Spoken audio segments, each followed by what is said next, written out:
ہمارے ماں باپ ہمیں پڑھانے کے لیے، لکھانے کے لیے، ہمیں ترقی دینے کے لیے اپنی زندگی قربان کر دیتے ہیں میرے ساتھی۔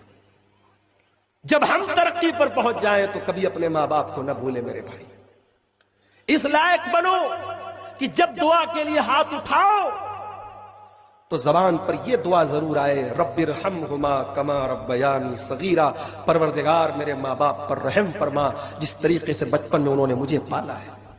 میں پھر کہہ رہا ہوں، ضروری نہیں ہے کہ ماں کی ہر بات صحیح ہو، باپ کی ہر فیصلہ صحیح ہو، ان کے فیصلوں سے اختلاف کر سکتے ہیں ادب کے ساتھ، تمیز کے ساتھ، لیکن آپ ان کی خدمت مت چھوڑیے، ان کا ادب مت چھوڑیے، ان کا خیال کرنا مت چھوڑیے۔ آپ کی وجہ سے ان کی آنکھوں میں کبھی آنسو نہ آئے، اس بات کی ضرور کوشش کیجیے میرے ساتھی۔ آج معاف کیجیے گا، ہمارے گھروں میں پاکستانی سیریل دیکھے جاتے ہیں اور ہم لوگ بڑے مطمئن ہوتے ہیں صاحب ہمارے گھر کی عورتیں سیریل دیکھ رہی۔ یہ سیریل ہمارے گھر کی عورتوں کو بے حیا بنا رہے، بے غیرت بنا رہے۔ یہ سیریل سماج میں ایکسٹرا میریٹل افیئر کو بڑھاوا دے رہے ہیں۔ ایک شادی شدہ عورت اپنے شوہر کے ساتھ کیسے بے وفائی کرے، ایک بہو اپنی ساس کے ساتھ کیسے بدتمیزی کرے، ایک نند اپنی بھابھی کے ساتھ کیسے بدتمیزی کرے، یہ سیریل یہ پیغام دے رہا ہے۔ اور میں بڑا تعجب کرتا ہوں جب بعض علماء کے ایسے بیانات دیکھتا ہوں جو ان سیریلوں میں جو پیغام دیا جا رہا ہے اس پیغام کو پروموٹ کرتے ہیں کہ صاحب شوہر تو ایسا ہونا چاہیے جو بیوی کے لیے سب سے لڑ جائے، ماں سے لڑ جائے، باپ سے لڑ جائے، بھائی سے لڑ جائے۔ آج کے یہ پاکستانی سیریل ایسے شوہر کو ایک آئیڈیل شوہر بتاتے ہیں جو اپنی بیوی کے لیے کسی سے لڑ جائے۔ معاف کیجئے گا میری بہنوں، اسلام ایک شوہر کو اپنی بیوی سے محبت کرنے کی تعلیم تو دیتا ہے، مگر بیوی کے لیے صحیح غلط بھول جانا، اپنی ماں سے لڑنا، اپنے باپ سے لڑنا، اسلام اس کی تعلیم نہیں دیتا۔ بیوی کا درجہ اپنی جگہ ہے، ماں کا درجہ اپنی جگہ ہے، باپ کا درجہ۔ اللہ کے نبی کہتے ہیں مومن کے دونوں ہاتھ میں لڈو ہوتا ہے۔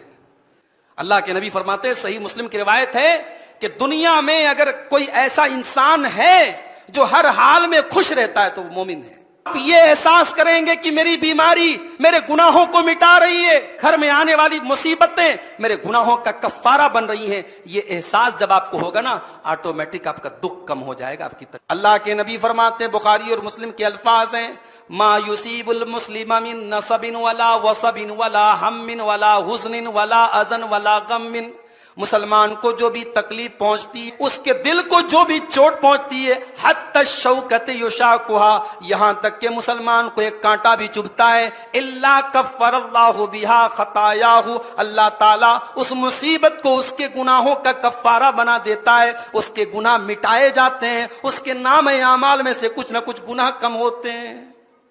دنیا کی ذلت کل عزت میں تبدیل ہو سکتی ہے، مگر قیامت کے دن کی رسوائی پرماننٹ ہوگی میرے پیارے ساتھیوں۔ جو قیامت کے دن ذلیل ہو جائے گا وہ پھر کبھی دوبارہ سر اٹھا نہیں پائے گا۔ ابراہیم علیہ السلام دعا کرتے ہیں، وَلَا تُخْزِنِي يَوْمَ يُبْعَثُونَ، اے اللہ تو مجھے اس دن رسوا نہ کرنا جس دن تمام لوگوں کو اٹھایا جائے گا۔ يَوْمَ لَا يَنْفَعُ مَالٌ وَلَا بَنُونَ، اس دن نہ مال کام آئے گا نہ اولاد کام آئے گی، إِلَّا مَنْ أَتَى اللَّهَ بِقَلْبٍ سَلِيمٍ۔ قیامت کے دن کامیاب کون ہوگا؟ جو ایسا دل لے کر کے آئے گا جو قلب سلیم ہوگا۔ سلیم مینس ایسا دل جو سیف ہو، جو صحیح ہو، جس دل میں شرک نہ ہو، جس دل میں بدعت نہ ہو، جس دل میں غیر اللہ کی محبت نہ ہو۔ دنیا کی ذلت کل عزت میں تبدیل ہو سکتی ہے، مگر قیامت کے دن کی رسوائی پرماننٹ ہوگی میرے پیارے ساتھیوں۔ جو قیامت کے دن ذلیل ہو جائے گا وہ قرآن کہتا ہے، زُيِّنَ لِلنَّاسِ حُبُّ الشَّهَوَاتِ مِنَ النِّسَاءِ وَالْبَنِينَ وَالْقَنَاطِيرِ الْمُقَنطَرَةِ مِنَ الذَّهَبِ وَالْفِضَّةِ وَالْخَيْلِ الْمُسَوَّمَةِ وَالْأَنْعَامِ وَالْحَرْثِ۔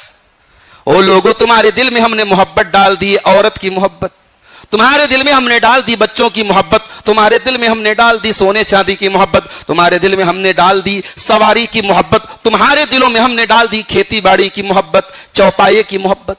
دنیا کی کے مال و دولت کی محبت نیچرل انسان کے دل میں ہوتی ہے، مگر یہ محبت اپنے لیول سے بڑھ جائے، یہ محبت اتنی بڑھ جائے کہ انسان آخرت کو بھول جائے تو یہ انسان کو تباہ کر دیتی ہے۔ قرآن کہتا ہے زین للناس حب الشہوات من النساء والبنین والقناطیر المقنطرۃ من الذهب والفضة والخیل المسومۃ والانعام والحرث.